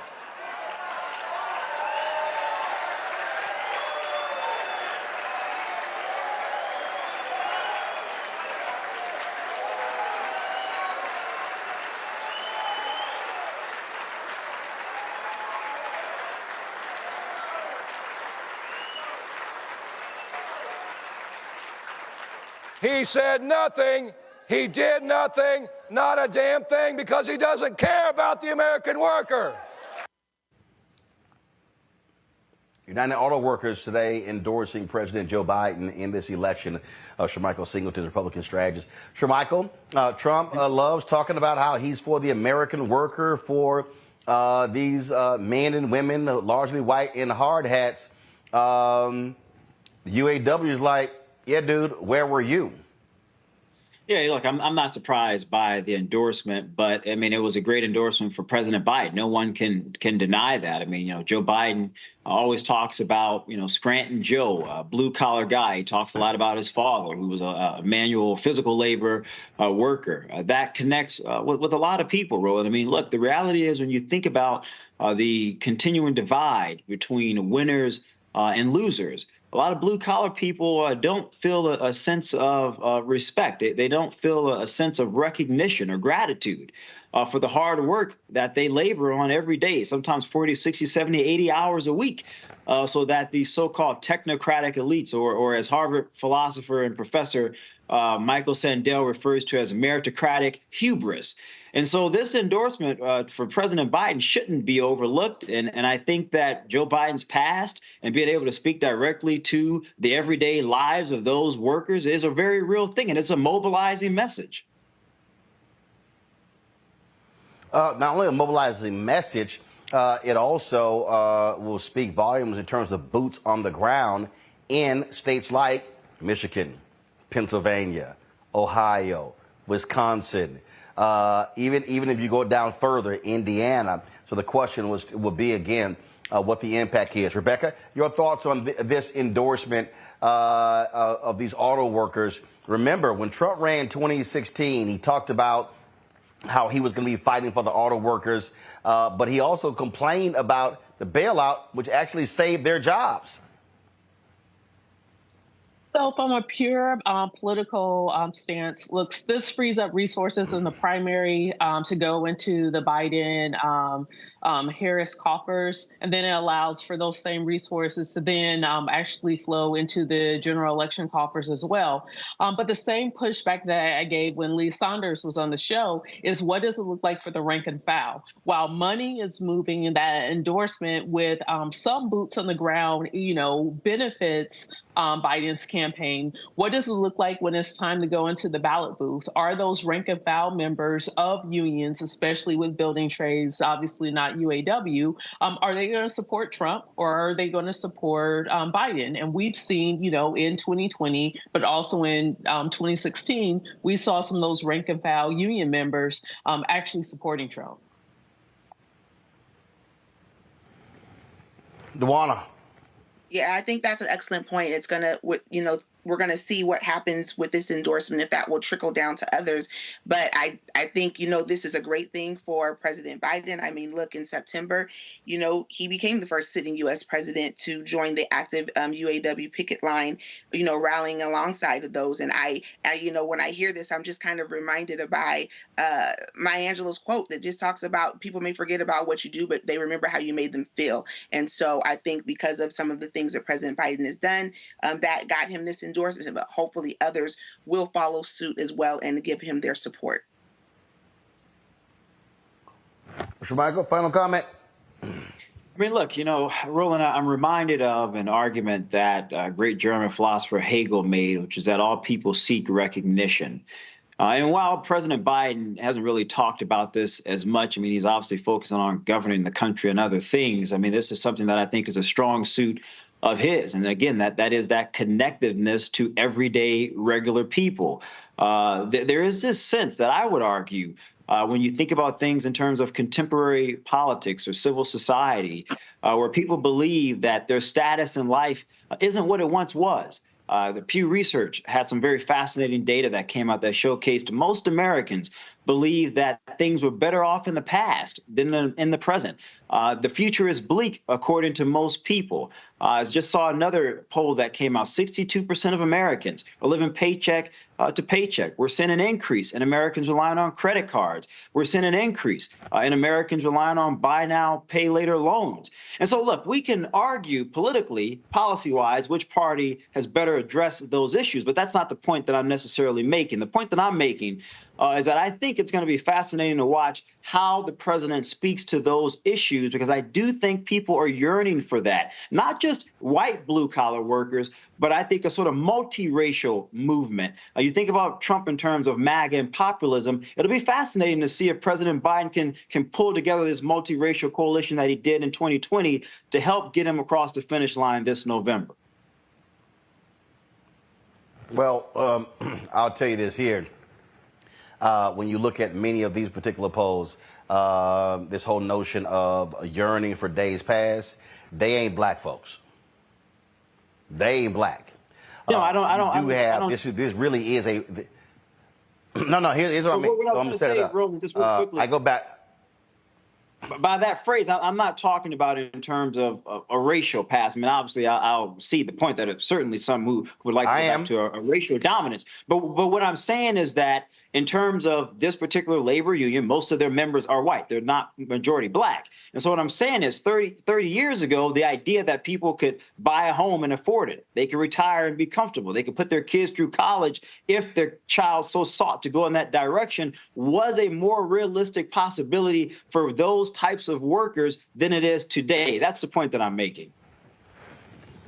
Yeah, but that's also why what has to happen is there has to be actual conversations on these mainstream white networks about actual policies and what people are talking about. I alluded to this earlier. Cordell Belcher, Democratic pollster, published an op-ed today in the Los Angeles Times where he talked about polling. He said over the last several election cycles, polling has increasingly become a central focus of media reporting on campaigns, particularly presidential contests, and that's unfortunate. Average voters should rarely see or hear about polling because it's not particularly relevant or actionable for them. He then said, guys, can we pull it up, please? He then said, in many ways, however, polling is driving political media narratives. Polling is no longer a part of a news story. It is the news story. The trouble is that horse race numbers can drive almost any narrative that politicians or journalists find expedient, regardless of whether it's accurate. See the great red wave. Media frenzy of the 2020 midterm elections, which of course proved to be the opposite of the truth. The mainstream media's coverage of campaigns from such a standpoint is not only mistaken, but also irresponsible. And so here's the deal. I think what you just talked about is, I think Biden Harris want to have that conversation. But the question is, will you have these folks in media circles do that? We talk about policies on this show. When you talk about what you just laid out in terms of these workers, when it comes to the issue of being able to send their kids to school, I think if you're Biden Harris, they're like, bring that conversation on, because you've got Trump and Republicans who oppose student loan debt relief Then when we examine what has happened, a massive increase in tuition all across this country. I think when you talk about what's happening with home ownership crisis, absolutely, that is an issue because this country is actually behind in the number of homes we built over the past 13 years, the lowest number since the 1940s. But the question, though, is, and this is the problem, when you look at how these campaigns are covered, what they're focusing on, what these networks are focusing on, they're focusing on language, they're focusing on personality, they're focusing on he said, she said. They're not actually breaking down, okay, when it comes to it, where does Trump and Biden stand on housing? Where do they stand on college tuition? Where do they stand on student loan debt relief? And that, to me, I think is part of the problem we have in the society, that the type of coverage that we have is superficial, is process-oriented, is inside baseball, but it's really not about the issues that people care about. Well, can I comment, Roland? I mean, I think, to editorialize it, I don't disagree. I mean, I know Cornell Well is a very talented pollster. A lot of the data that I cited earlier at the beginning of our dialogue, I mean, on every campaign that I've been a part of, whether it's internal or external polling, to the point that you made, it is a snapshot in time. And that snapshot in time gives us on a campaign, the strategists, the advisors, an idea of where we currently stand with a certain sector of voters or voters writ large on a particular issue. Do we need to change some things? Is it a messaging issue? Are we not adopting the proper policy stance? And then you sort of internally make those movements, and then you wait and see what the new data showcases, the new focus groups information sort of directs you. And so I agree with him 100% in that regard. But I will say this, Roland.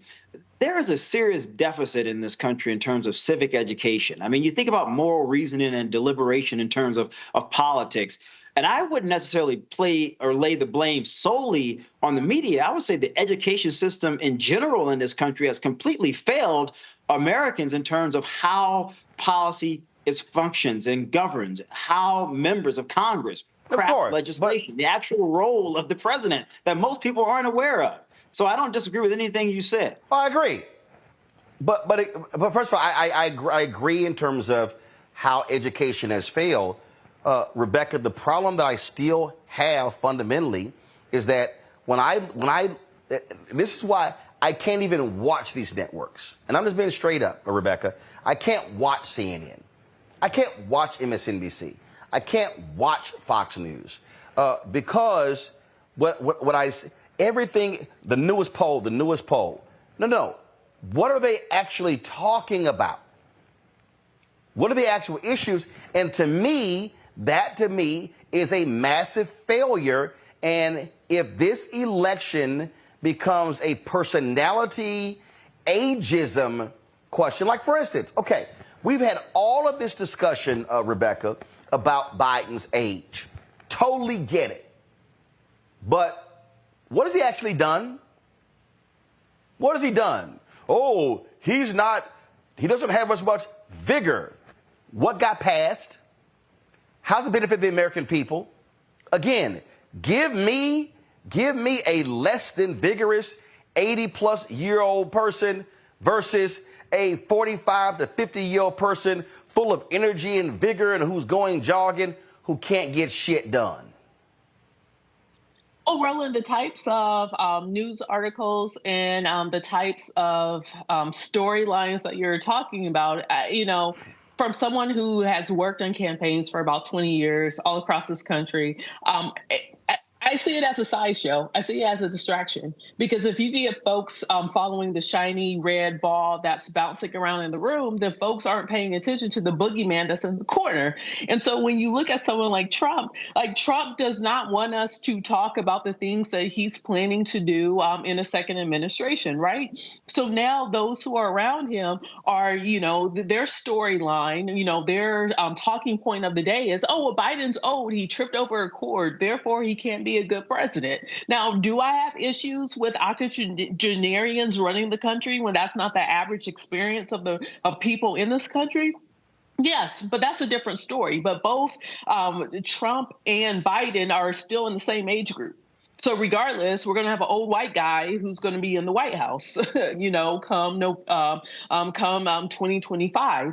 But that distracts from the issues of, hey, we got issues. Our economy is strong, but individual people aren't feeling the strong personal economy. That's something we need to talk about. Or even to Shermichael's point, there is an education issue in this country, and COVID made it even much worse. We have a lot of students who got passed on, like fourth graders now, were the COVID kindergartners. A lot of them are deficient in math and reading, and don't have a strong understanding of science. That means as a country, we're not going to be competitive in the global market when it comes to our job force because students aren't getting proper education.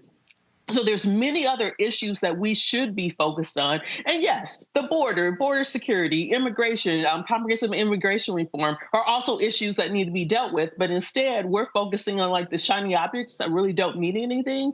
And finally, from working on campaigns, if you think news outlets and their coverage of polling is nauseating, sitting around with a bunch of donors who think because you give them top lines in a polling memo that all of a sudden they have the inside track of knowing which neighborhoods we should go knock doors on. So it's a lot of people, and maybe we could blame Nate Silver for trying to make people feel like anyone can read polling data. That's not true. That's why you actually have political scientists, because there's actually a science in it. But now everyone thinks it's accessible because they could go to a website and they can see 5 different top lines in polling. And I know the majority of your audience probably have no idea of what I'm talking about when I'm saying top lines, but I'm a political scientist, so I know what I'm talking about, which is why I understand in a presidential year, I'm not seriously looking at polling until about mid-September,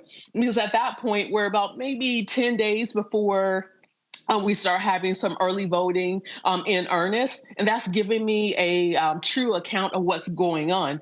But polling from a practitioner's point of view, it allows me to see, okay, this is how women are feeling this week. Okay, in 2 weeks, maybe something happened with Israel and Gaza. Let me peek back into the electorate to see, okay, with this new news event that just happened, if it has moved the needle on their attitudes or their feelings.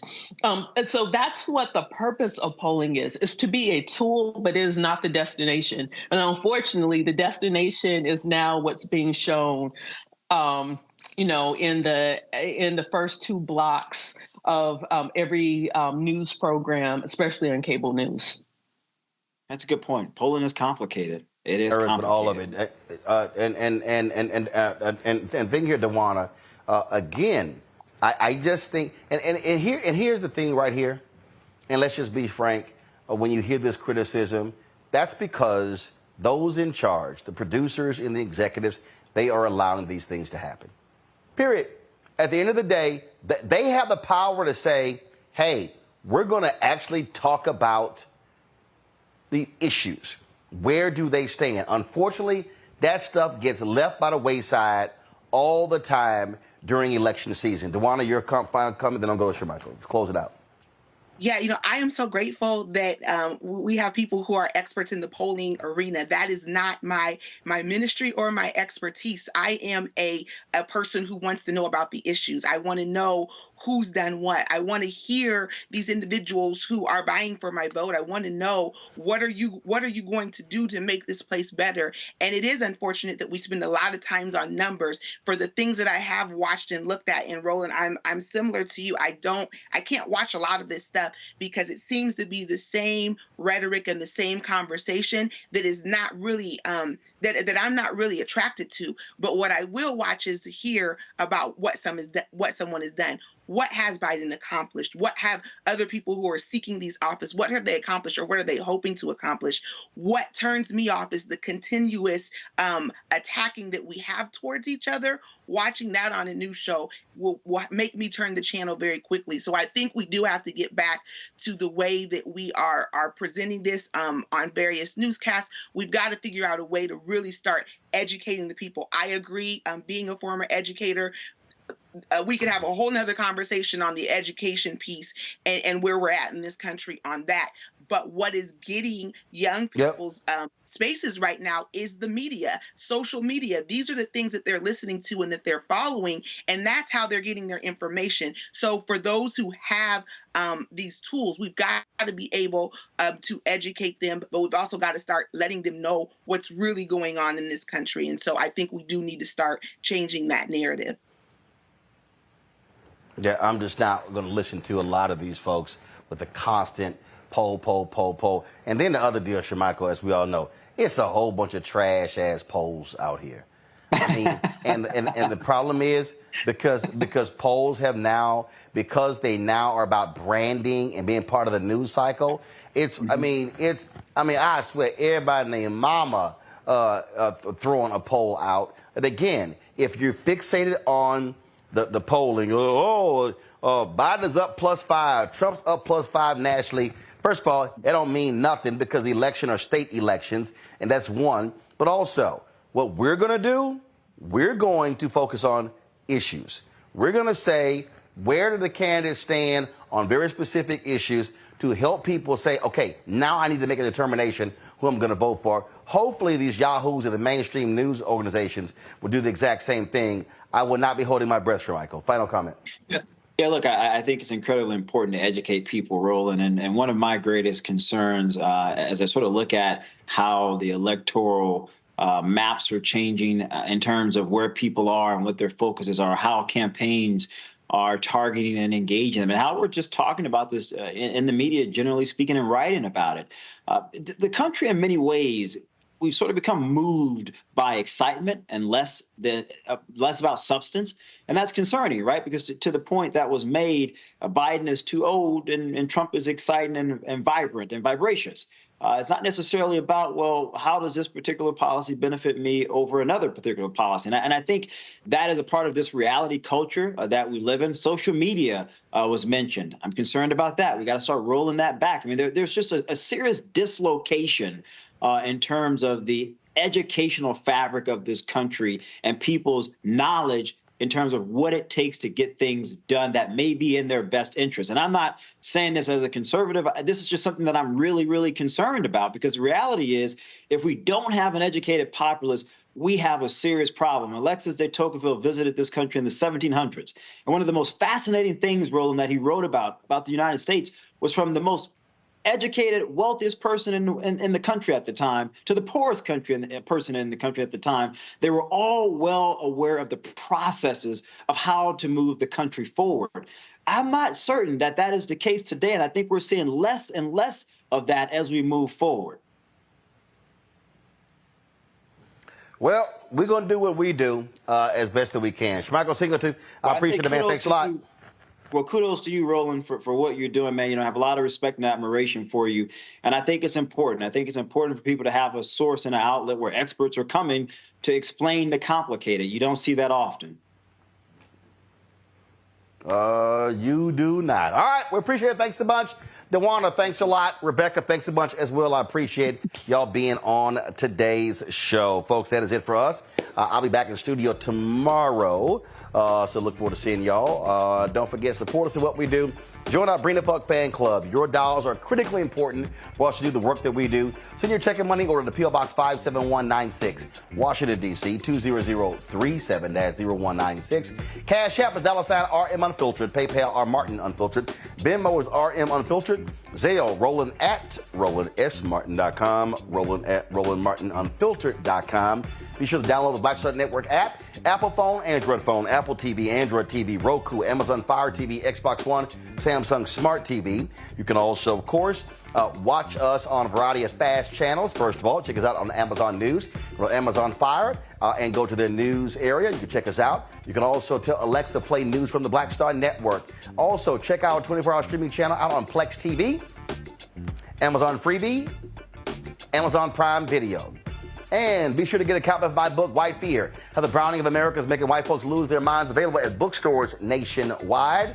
Barnes & Noble, Books A Million, Target. You can also get it on Amazon. And, of course, you can get the audio version. That's me reading it, of course, on Audible. Folks, that is it. I'll see you tomorrow right here, Roland Martin Unfiltered on the Black Star Network. Holla!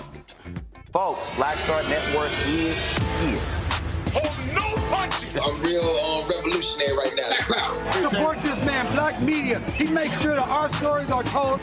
Thank you for being the voice of Black America, Roland. Stay black. I love y'all. All momentum we have now, we have to keep this going. The video looks phenomenal. See, this difference between Black Star Network and Black-owned media and something like CNN. You can't be Black-owned media and be scared. It's time to be smart. Bring your eyeballs home. You dig?